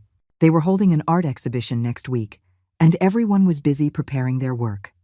Mr. Peterson saw me and greeted me warmly. Mrs. Chen, perfect timing. We're short on hands to set up the exhibition area. Can you help? I gladly agreed and worked with several other members to hang paintings, stick labels, and arrange the displays. Pat chatted with me while we worked. Mrs. Chen, did you resolve your family matter? It's calmed down for now. I briefly explained the compensation plan. But they still won't show me the floor plans for the new house. Pat snorted. Be careful. They might be up to something. My son was like that too. Said all the right things. But in the end, Mr. Peterson came over, interrupting our conversation. Mrs. Chen, would you be willing to do a live calligraphy demonstration at next week's exhibition? I think your standard script is very solid. I quickly declined. I've only had 2 classes. I can't possibly make a fool of myself in public. Don't be so modest. Mr. Peterson smiled. Consider it encouragement for the other new students. I reluctantly agreed, but my heart was pounding. Could my calligraphy, neglected for so many years, really be presented to others? After the event, Mr. Peterson stayed behind to help me practice. He patiently corrected my grip and explained the force behind each stroke. Before I knew it, the lights outside had come on. It's so late. I looked at my watch and hurriedly packed my things. I have to get home. Leo will be looking for me. Mr. Peterson helped me roll up my practice sheets. Mrs. Chen, you're improving very quickly. Next week's demonstration will be no problem. On the bus home, I felt a long-lost sense of accomplishment, not from taking care of my grandson or making a delicious meal, but from completing something unrelated to my identity as a mother or grandmother. I pushed open the door and was surprised to find the living room dark. Only a sliver of light came from the study. I fumbled for the light switch and found takeout boxes on the dining table and Leo's toys scattered on the floor. "Julian," I called out. No answer. The study door was slightly ajar. I walked over, about to knock, when I heard Clara's voice from inside. "We have to find a way to make your mom give up that share of the money. If we have to, we'll threaten to not let her see Leo." My hand froze in midair, my heart suddenly racing. Julian's voice was low and tired. "Clara, don't be like that. Mom has already compromised." "Compromised?" Clara's voice became shrill. "1/3 is still over $100,000. The down payment for that townhouse we like won't be enough. We can choose a smaller one." "Julian!" Clara practically screamed. "Whose side are you on? Your mom's or your wife and son's?" After a moment of silence, Julian said in a low voice, "Of course I'm on your side. But Mom hasn't had it easy." Clara sneered. "She hasn't had it easy? What's she going to do with all that money by herself? Isn't it enough that we're taking care of her in her old age?" My hand started to shake. I had to lean against the wall to stay upright. This was the son I had worked so hard to raise. This was the daughter-in-law I had treated like my own daughter. All right, Julian's compromising voice came. "I'll talk to Mom again. By the way, did you put away the floor plans for the new house? Don't let Mom see them." "Of course," Clara said smugly. "I locked them in my office drawer. The basement has been changed to a storage room. If she asks, we'll just say the designer recommended that elderly people live on the first floor." I couldn't listen anymore. I turned to leave, but accidentally bumped into the umbrella stand by the door. With a loud clatter, the conversation in the study stopped abruptly. "Who's there?" Julian asked warily. The door was yanked open. Julian and Clara stood there, looking at me with shock. The air seemed to freeze. The three of us stared at each other, no one speaking. "Mom, when did you get back?" Julian stammered. "Just now." My voice was surprisingly calm. "I heard you discussing me." Clara's face instantly turned pale. "Mom, let us explain." "No need to explain." I turned and walked towards my room. "I've heard enough." Julian chased after me, grabbing my hand. "Mom, you misunderstood. That's not what we meant." I shook his hand off. "Julian, I'm 68, not 6. I know what I heard." Clara suddenly rushed over, blocking my way. "Since you heard it, let's just be direct. That money is very important to us. Leo's future education, buying a house, getting married, it all costs money. What does an old lady like you need so much money for?" I looked at this once gentle and lovely daughter-in-law and suddenly felt she was a complete stranger. Her eyes glinted with greed and calculation, her mouth twisted in anger. "Clara," I said, word by word, "that was bought with a lifetime of savings from your father-in-law and me. I have the right to decide how to use it. You?" Clara was trembling with anger. "Are you trying to drive us to our deaths?" "Enough." Julian suddenly roared, startling both of us. "Stop it. Mom, you go rest first. We'll talk tomorrow." I walked into my room silently and closed the door. All my strength seemed to drain away. Sitting on the edge of the bed, my hands trembled uncontrollably. My temples throbbed with pain. This was the family I had given everything for. In their eyes, I was just a nuisance, an old woman who should obediently hand over her assets. On the bedside table was a photo of Arthur and me. He was smiling gently in the picture, as if giving me strength. I gently stroked the frame, tears streaming down silently. "Oh, Arthur," I murmured. "How did our son become like this?" The night grew late. The house had long been quiet. I lay in bed, unable to sleep. The scenes from earlier replayed in my mind: Clara's hideous face, Julian's cowardice. Suddenly, a severe headache hit me, and a flash of white light blinded me. I tried to sit up but found my right side was unresponsive. My right hand fell limply to the side of the bed. Oh no. I vaguely realized what was happening. I tried to call for help but couldn't form clear words, only muffled groans. My vision started to go dark. In my last moments of consciousness, I saw the door being pushed open and Julian's terrified face appearing in the doorway. Mom! Mom! What's wrong with you? Julian's voice seemed to come from far away. Clara, call an ambulance. I think Mom's having a stroke. Then there was endless darkness. Blinding white light. That was my first perception of the world. Then the smell of disinfectant, the rhythmic beeping of a machine, and the feel of a coarse bedsheet beneath me. I tried to open my eyes, but my eyelids were as heavy as lead. Blood pressure is stable. Right side limb mobility, grade 2. A mild stroke. Requires further observation. A fragmented conversation drifted into my ears. It seemed to be a doctor speaking. Mom, can you hear me? This time it was Julian's voice. Very close. Choked with tears. I mustered all my strength and finally opened my eyes. In my blurry vision, Julian's haggard face slowly came into focus. His eyes were red and swollen, his face unshaven. He looked 10 years older. Water. I managed to squeeze out a word, my throat as dry as if it were on fire. Julian quickly used a cotton swab to moisten my lips. The doctor said not to drink too much. You might choke. Mom, you scared me to death. I slightly moved my eyes, taking in my surroundings. It was a 2-person hospital room. I was by the window. The other bed was empty. It was an overcast day outside, impossible to tell the time. What time is it? I asked hoarsely. 3 in the afternoon. Julian looked at his watch.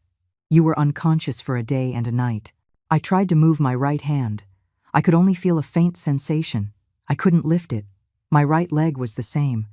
My left side could move, but any large movement made me dizzy. The doctor said you had a mild stroke. Julian held my left hand. Your right side is temporarily weak, but it can be recovered through physical therapy. I nodded, then suddenly remembered something. Leo? He's at Clara's parents' house. Julian lowered his head. Clara has an important project at work. She can't get away. I closed my eyes, my heart turning cold. My daughter-in-law wouldn't even visit me in the hospital. This was the family I had taken care of for 3 years. Mom? Julian hesitated. About that night, Don't say it, I interrupted him, my voice weak but firm. I heard everything.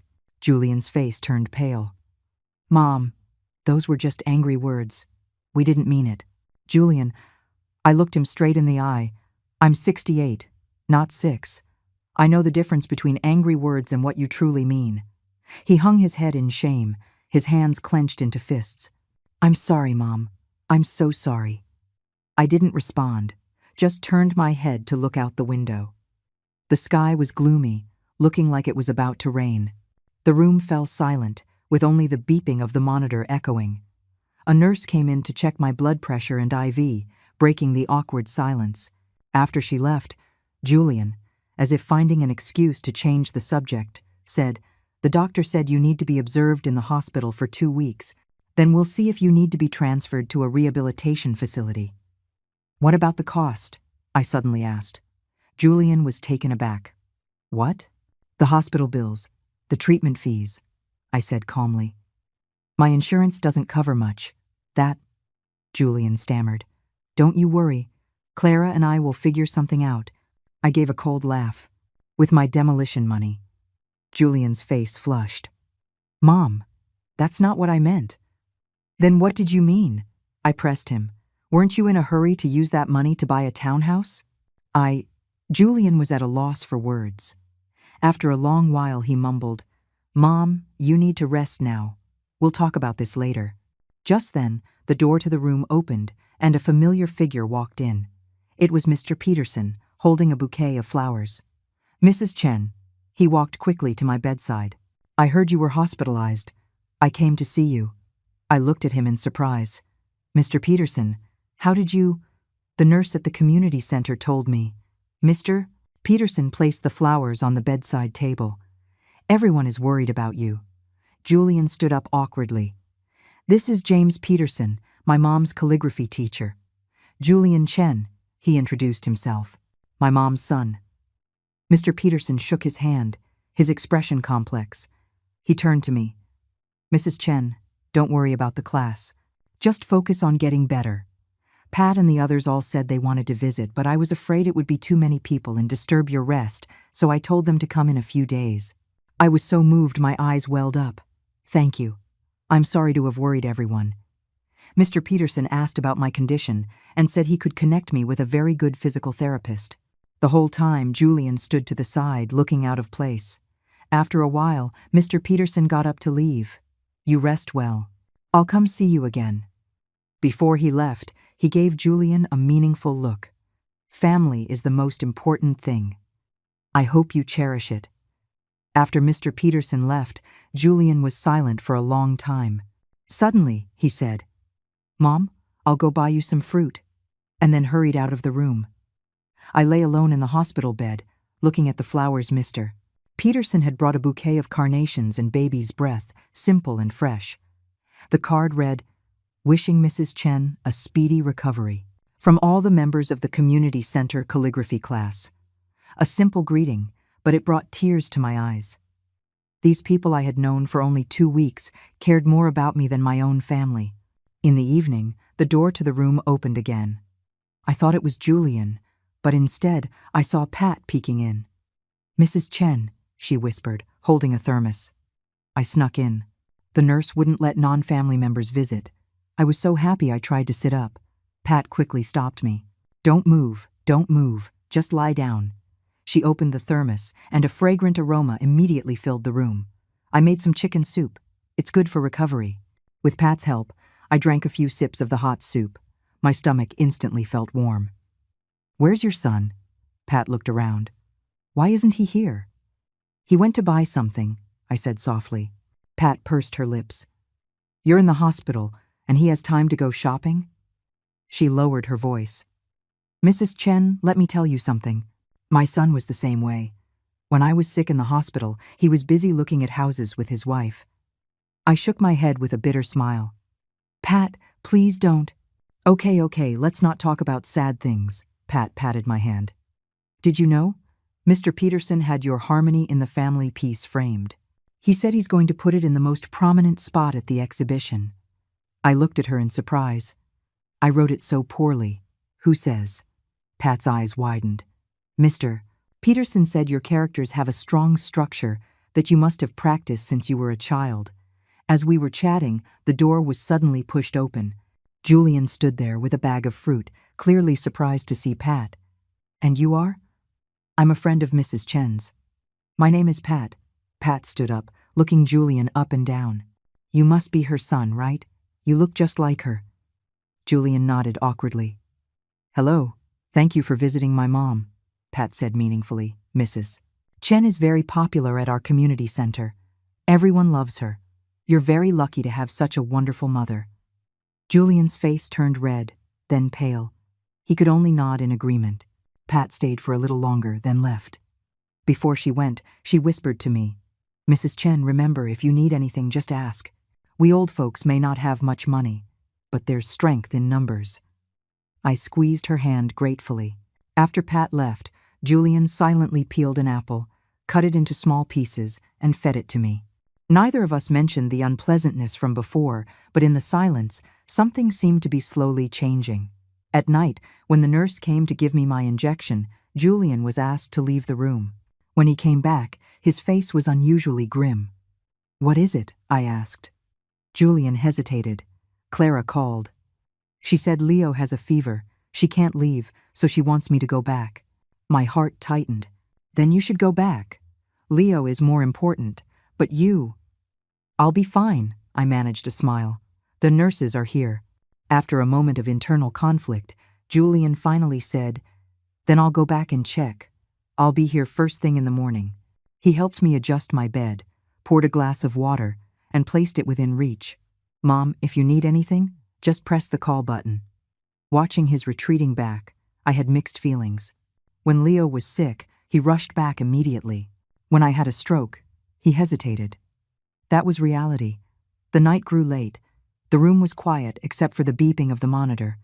The other bed was still empty. The moonlight shone coldly through the window. I tried to move my right hand. I could still only move my fingers slightly.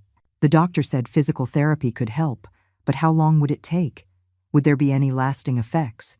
If I really became disabled, would Julian and Clara take care of me? Or would they send me to a nursing home? These questions coiled around me like venomous snakes, keeping me from sleep. The next morning, the doctor came for his rounds. He said my condition was stable and I could start simple rehabilitation exercises. A young therapist taught me how to move my fingers and toes. Although each movement was incredibly difficult, I gritted my teeth and persisted. Julian didn't show up until noon, his eyes bloodshot. Leo's fever went up to 102. It was a rough night. "And now?" I asked eagerly. "He's better." Julian sat down wearily. "Clara took the day off to take care of him." I nodded and said no more. Julian looked exhausted. He leaned back in his chair and soon dozed off. In the afternoon, a community worker, Sarah, suddenly visited, bringing a basket of fruit. "Mrs. Chen?" She walked quickly to my bedside. "I heard you were hospitalized. I'm here on behalf of the community to see you." I was a little surprised. "Sarah, how did you know?" "Your son mentioned it when he came to the community office to handle some paperwork." Sarah lowered her voice. "Mrs. Chen, about the demolition. Your son came yesterday and revoked the previous power of attorney. He said you would handle it personally after you're discharged." I looked at the sleeping Julian in surprise. I never expected him to do that on his own. Sarah continued. "He also asked about legal protections for the elderly. Mrs. Chen, your son actually cares a lot about you." I shook my head with a bitter smile. "I hope so."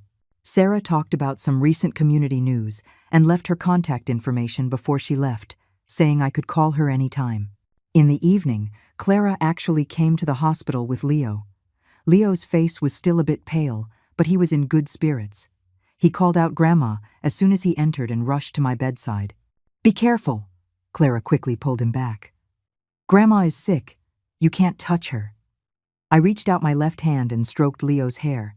"It's okay, sweetie. Grandma's fine. Is your fever gone?"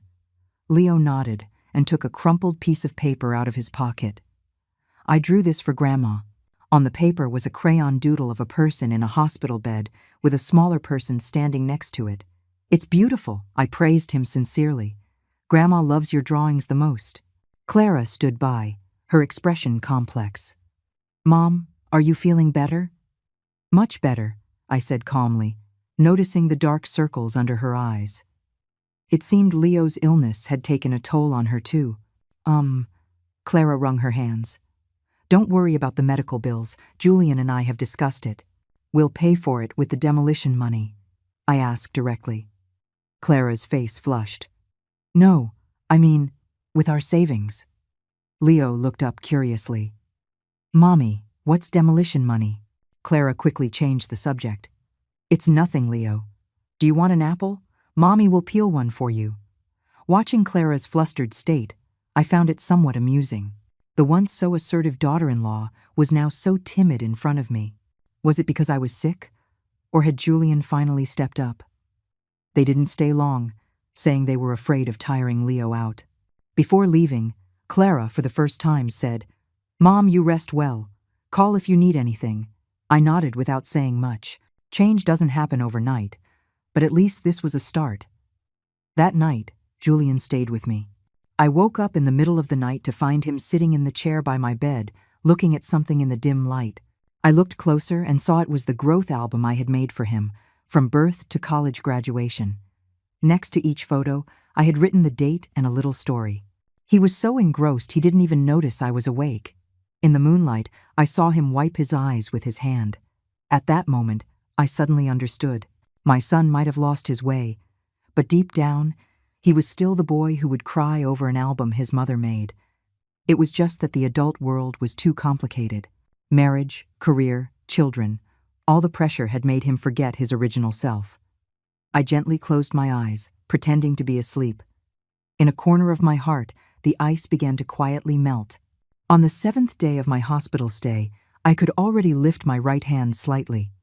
Although I couldn't hold anything yet, The physical therapist said I was making great progress. Julian came almost every day, sometimes with soup from home, sometimes just sitting quietly with me during my therapy.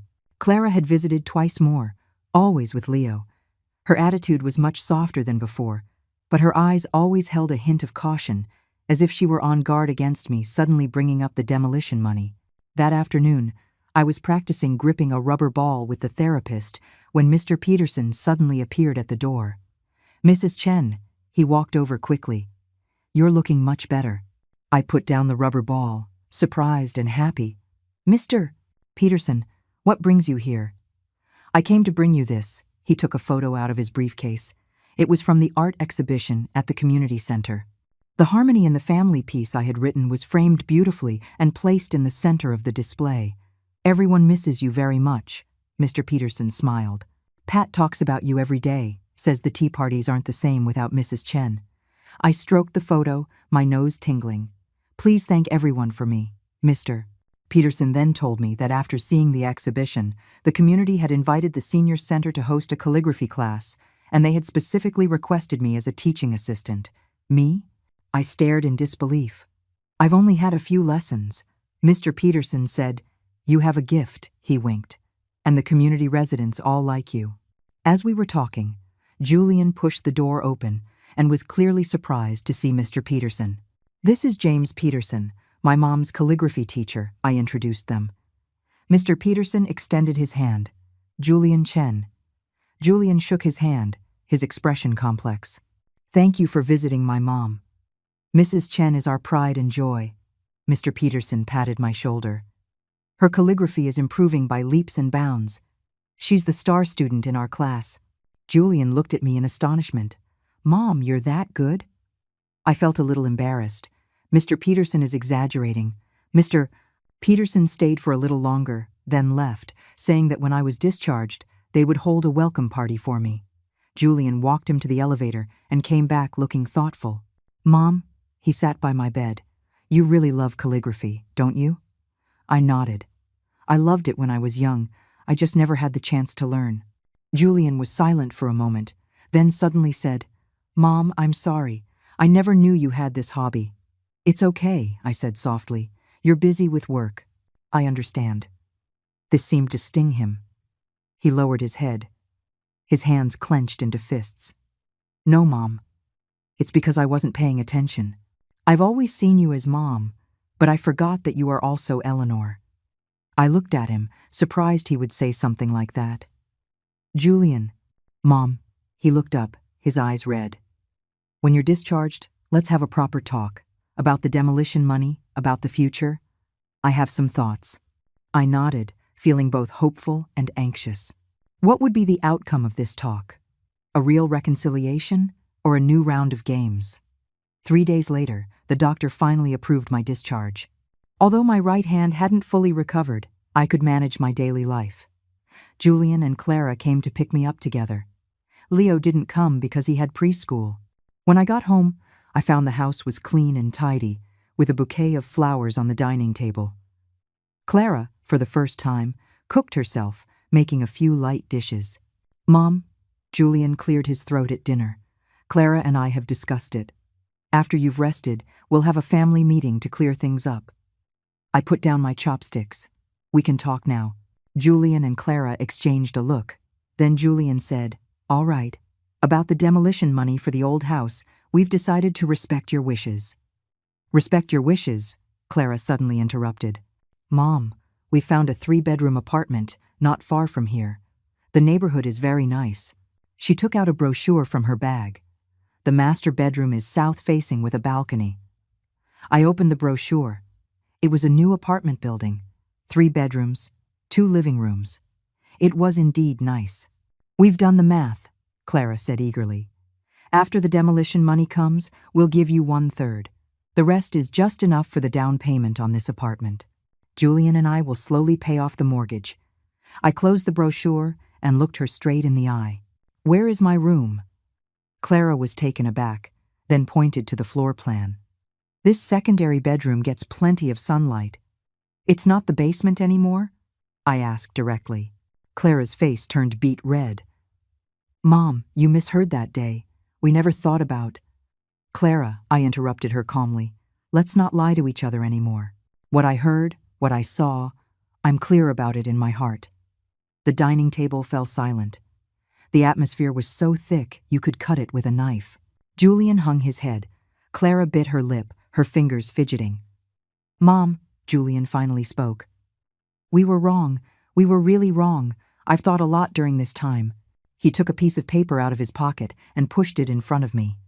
This is a new distribution plan I made. Take a look. I picked up the paper. It detailed a new plan for the demolition money. 40% for me, 60% for them to buy the new house. The new house's title would have all three of our names, and I would decide the style of my room. Why the sudden change of heart? I put down the paper and looked Julian in the eye.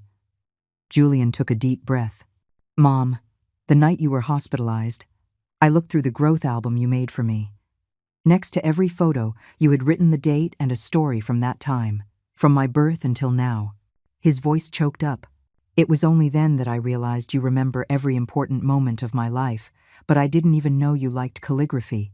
Clara shifted uncomfortably but said nothing.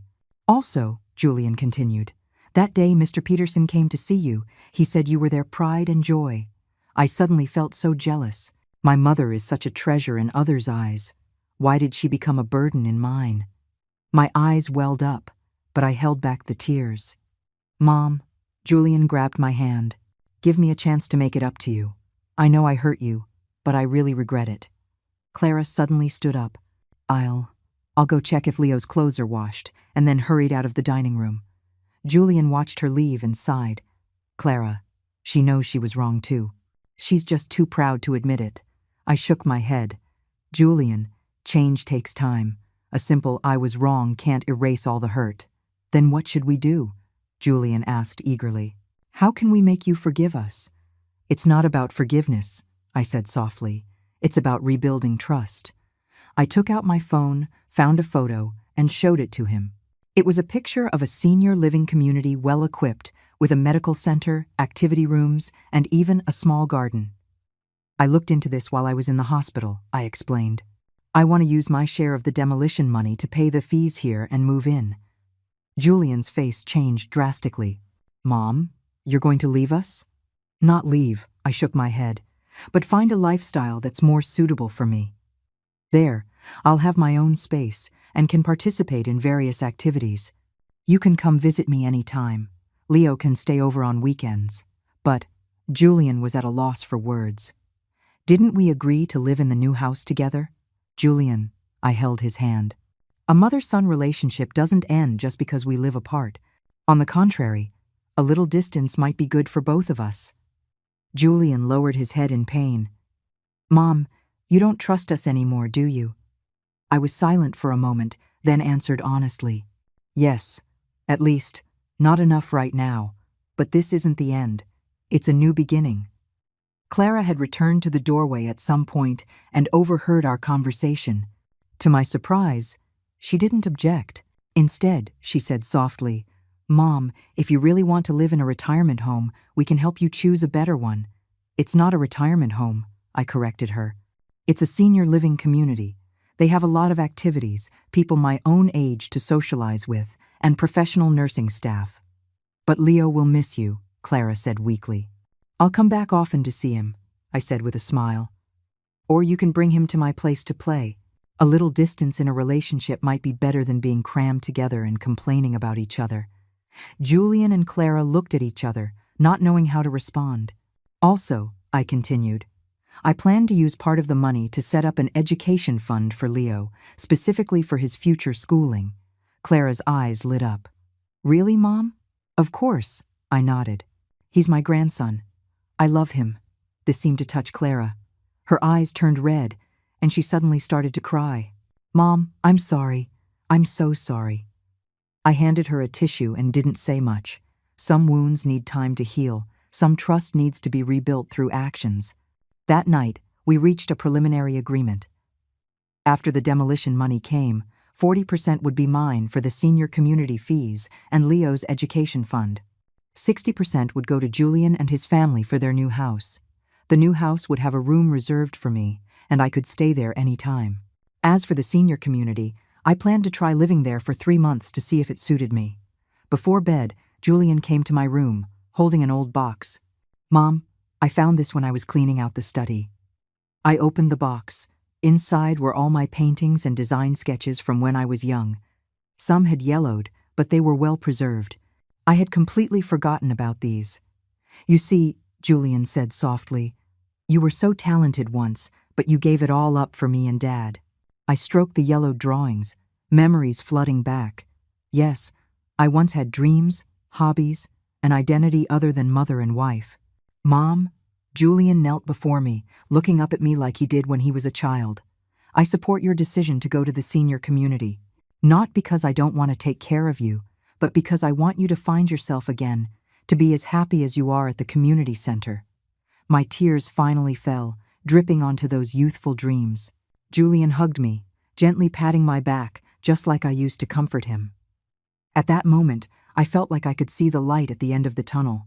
Maybe we really could find a new way to get along, not through sacrifice or demands, but through mutual respect and fulfillment.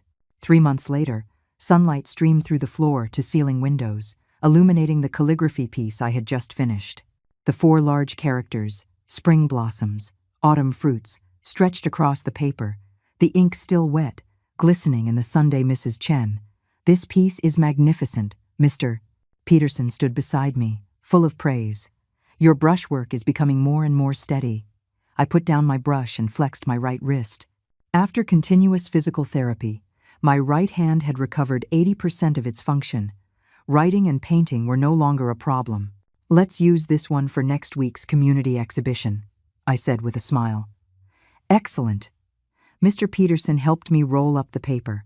"By the way, for tomorrow's intergenerational communication event, is your son confirmed to attend?" I nodded. "He said he would come." 3 months ago, I had moved into this high-end senior living community. Although Julian had accepted my decision, he was clearly reluctant. He had brought Leo to visit me a few times during this period, always in a hurry. Clara had only come once. I knew they were still adjusting to this new way of living. "Take it slow," Mr. Peterson said, as if reading my mind. "It takes time to mend family rifts." As we were speaking, my phone rang. It was a message from Julian. "Mom, what time does the event start tomorrow?" I took a half day off. I replied with the time, a flicker of anticipation in my heart. I had proposed this intergenerational event, inviting family members to visit the community, understand the lives of the elderly, and promote mutual understanding. Many residents' children had agreed to come, but I was most concerned about Julian's attitude. The next morning, the activity center was decorated warmly and grandly. The walls were adorned with residents' calligraphy and paintings, and long tables were set with pastries and fruit. As one of the event organizers, I arrived early to help. At 10 o'clock, the family members began to arrive. Pat's son came with his grandson. Another resident's daughter came, pushing her father in a wheelchair. I kept looking towards the entrance, searching for Julian. "Don't be nervous," Pat patted my shoulder. "Your son will come." Sure enough, around 10:30, Julian appeared at the entrance alone, wearing a casual suit and holding a bouquet of flowers. I went to greet him. He handed me the flowers somewhat shyly. "There was traffic. It's okay. I'm glad you came." I took the flowers and showed him around the event. Julian looked around curiously, the calligraphy display, the handicraft booth, the wall of activity photos. His gaze lingered for a long time on my calligraphy work. "Mom, did you really write this?" He pointed to the harmony in the family piece, his voice filled with disbelief. "Of course," I said proudly. "Mr. Peterson says I have a talent for it." Julian shook his head and smiled. "In my memory, you only knew how to do housework and take care of Leo. I never knew. People have many sides, don't they?" I said softly. "Just like you are not only Clara's husband, Leo's father, and a manager at your company, but also my son." Julian nodded thoughtfully. After the event officially began, I went on stage as a representative to speak about my life in the senior community, the calligraphy class, the tea parties, the fitness courses, and how these activities helped me rediscover my self-worth. In the audience, I saw Julian listening intently, his expression softening. Many children think that bringing their parents to live with them is the definition of filial piety, I continued. But sometimes, a little distance and independent space can actually make family relationships healthier. Here, I am not only a mother and grandmother, but also Eleanor, a student in the calligraphy class, an organizer of community events. After my speech, there was thunderous applause. Julian stood in the back row, clapping particularly hard, his eyes shining. During the free time, he took the initiative to find Mr. Peterson and ask about my calligraphy studies, chatted with Pat to learn about my daily life, and even tried the desserts from the community cafeteria, saying they were better than the cafe downstairs from his office. "Mom," he said, holding my hand after the event, "can I see your room?" I took him to my little apartment, a one-bedroom, not large but with great lighting. The walls were decorated with my calligraphy. My desk was set up with art supplies, and the balcony had a few potted plants. "This is really nice." Julian looked around, his tone sincere. "Much better than I imagined. Do you like it?" I asked. "I do," he nodded. "I can tell you're very happy here." We sat down at the small dining table. I brewed a pot of tea. Julian took a file folder out of his bag. "Mom, the demolition money came through yesterday. As we agreed, this is your share." I took the file. It contained the bank transfer receipt and a copy of the new property deed. The new house was registered in all three of our names, with a room reserved for me as promised. "Clara wanted to bring it over herself," Julian said, a little embarrassed, "but she had to work late. I knew it was an excuse, but didn't expose it. Please thank her for me." Julian took a sip of tea and suddenly said, "Mom, I've thought a lot these past 3 months. Seeing you so happy here, I feel both happy and guilty." "Why guilty?" "Because I never thought about what you needed." He looked down. "I only knew how to take from you help with the baby, do the housework, but I forgot that you have your own life and dreams." I patted his hand. "It's not too late to know now." "Mom?" Julian looked up, his eyes red. "Can I see that growth album? The one you made for me?" I took the album from the bookshelf and handed it to him. Julian flipped through it page by page, from his birth to his first month, from his first steps to his first day of school. Next to each photo was neatly written the date and a fun anecdote. When he reached the last few pages, Julian suddenly froze. There were a few photos he had no memory of. At his college graduation, I stood beside him, smiling radiantly. On his wedding day, Arthur and I posed with him, tears in our eyes. When Leo was born, I held the newborn, my face full of happiness. "These were all important moments in your life," I said softly. "I've always treasured them." Julian's tears finally fell, dripping onto the photos. "Mom, I was wrong. I was so wrong." I hugged him, patting his back gently like I did when he was a child. "It's okay, son. It's okay."